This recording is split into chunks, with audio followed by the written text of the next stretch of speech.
Se nós meditarmos profundamente, vamos descobrir que todas as coisas na terra e nos céus sujeitam aos tempos. E todo ser humano aqui na terra é direcionado pelos mesmos tempos. Em cada tempo há uma revelação daquilo que ele tem que ser e o que ele tem que ter. E não só, também há uma revelação de como ele deve viver.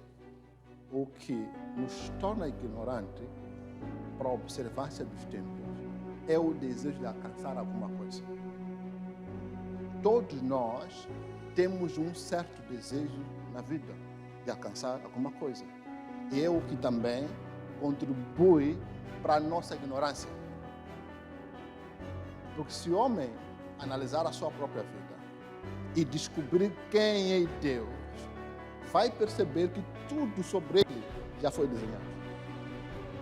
Não há oração que acrescente alguma coisa para si, nem a oração que diminui uma coisa para si.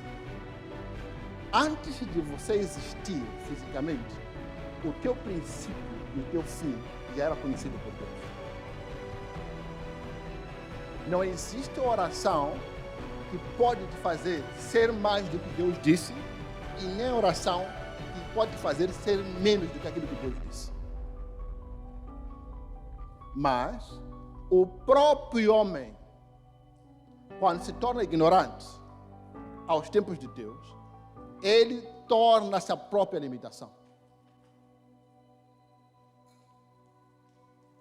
Porque quando Deus se manifesta numa nação ou num certo povo, ele se manifesta para mudar os tempos. Do tempo de enfermidade para o tempo de cura. Do tempo de limitação para o tempo de bênção.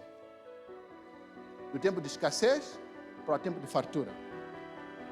Do tempo da morte para o tempo de quê? Vida.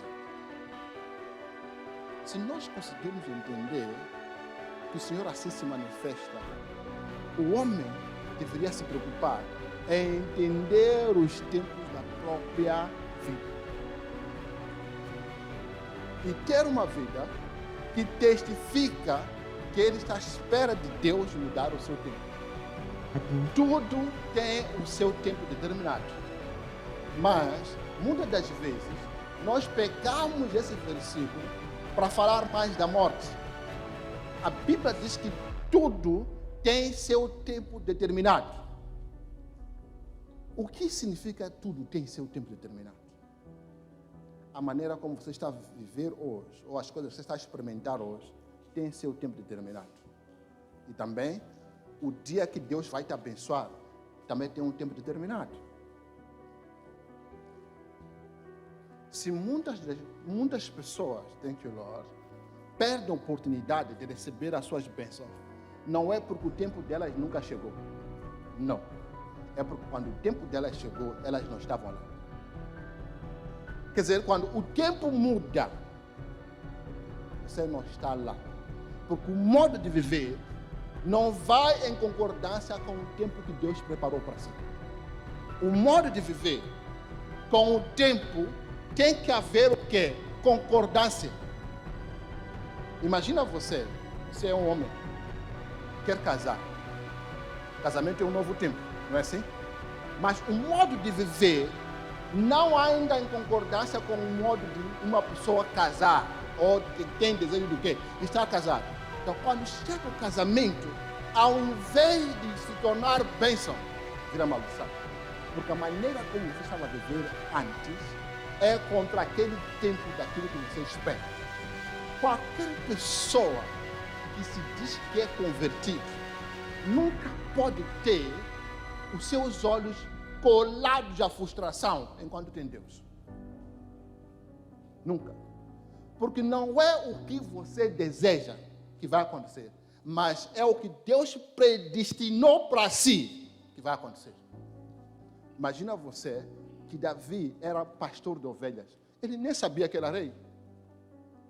Imagina que ele estivesse a fazer um projeto de expandir ovelhas e exportar ovelhas. Vou construir um curral maior ali, depois depois faço outro ali, eu de ser o maior distribuidor do quê? De ovelhas. E de ovelhas para ser rei. E antes de ser rei, foi militar. Como é que um pastor de ovelha vira militar? Hello? Are we talking? Listen to me. Enquanto Davi era pastor, ao mesmo tempo, era-lhe dado capacidade de poder saber lutar. Deus mandava uma adversidade, leão está lá. Mandava o urso. Então, quando viu Golias, era mais uma extensão do modo de viver dele para aquele novo tempo.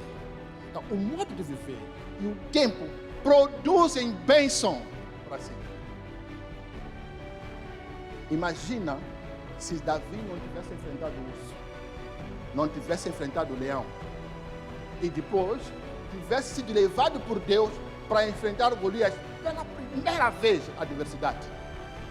O que teria acontecido? Davi, mesmo com unção, nunca ia ser rei. Aquilo que Deus destinou para si, não há homem na terra que pode tirar de si, e nem alguém que pode competir consigo naquilo que Deus destinou, a não ser que você sozinho entregue. O próprio inimigo do homem é ele mesmo. Ele entrega as coisas, porque aquilo que ele deseja vai contra aquilo que Deus predestinou. E o homem quer se estabelecer pela força, não pelos tempos de Deus. Um tempo para seres pobre, outro tempo para pegares dinheiro e aprenderes com dinheiro, outro tempo para seres milionário. Um tempo para teres doença e saberes o que é ficar doente, outro tempo ficares curado. Um tempo de escassez para aprenderes a ter domínio próprio e a não ver desespero, outro tempo abundância. E nós vimos que para cada tempo há um modo. Há um modo para cada tipo. Há o que? Um modo. E se nós podermos conhecer Deus, também vamos conhecer os tempos. O que faz uma pessoa, thank you Lord, dizer sim num tempo errado é porque não conhece a Deus. Esperar dar certo num tempo que foi desenhado para não dar certo é porque não conhecemos a Deus. Esperar ter num tempo que foi desenhado para não ter é porque não conhecemos a Deus. Porque para cada tempo há um modo de ser, há uma manifestação. Durante certo tempo, João funcionava. E pessoas puderam regozijar com aquele tempo. Mas Deus mudou o tempo. Tirou João e colocou Jesus. Alguns ainda queriam insistir em seguir João, enquanto João já não estava mais no tempo dele. E ignoravam Jesus, que estava no tempo dele. Então, aqueles que deviam se beneficiar de Jesus, não se beneficiaram de Jesus, porque estavam à procura de João. E João já não tinha nada para dar a eles, porque o tempo dele acabou. Ainda que estivesse na terra, ainda que tivesse habilidade, as pessoas que puderam usar daquela graça, no tempo de João, usaram. E muitas das vezes, quando Deus muda teu tempo, nós não aceitamos, porque gostamos de espreitar no passado, a pensar que o passado ainda tem alguma coisa a ver conosco. João é o teu passado, Jesus é o teu presente e o teu futuro. Quando você não consegue entender Jesus no teu presente, você vai atrás de João no teu passado. E compara João com Jesus e não dá certo. Nada a ver com confusão. E como Jesus veio para salvar, você não vai se regozijar ou beneficiar-se da unção de Cristo, porque ainda está atrás de João. E não acredita que o teu tempo já mudou. Você já não pode ser mais criança, você já não pode ser mais responsável, você já não pode vir de qualquer maneira, você já não pode gastar de qualquer maneira. Quer dizer, o tempo mudou, mas a pessoa rejeita o novo tempo da vida dela. Deus já abriu uma porta nova, você viu, o futuro é brilhante, mas prefere manter coisas do passado que vão te impedir você de viver uma nova vida. Não é culpa de Deus, é nossa própria culpa. Porque sempre, quando estamos com incerteza do nosso futuro, do nosso presente, onde é que nós vamos balançar as coisas do passado? E o tempo do passado acabou, mas nós insistimos em querer fazer com que aquele tempo dê certo. Por isso que o passado mata teu presente e destrói o quê? Teu futuro. Quando Deus muda o teu tempo, você tem que mudar tudo que tem a ver consigo para adaptar aquele novo tempo que Deus pôs na tua vida. Para que possa dar certo. Porque Deus pode mudar, mas se você não se adaptar àquele novo tempo, àquele novo modo de viver, tudo que está ali não vai te beneficiar.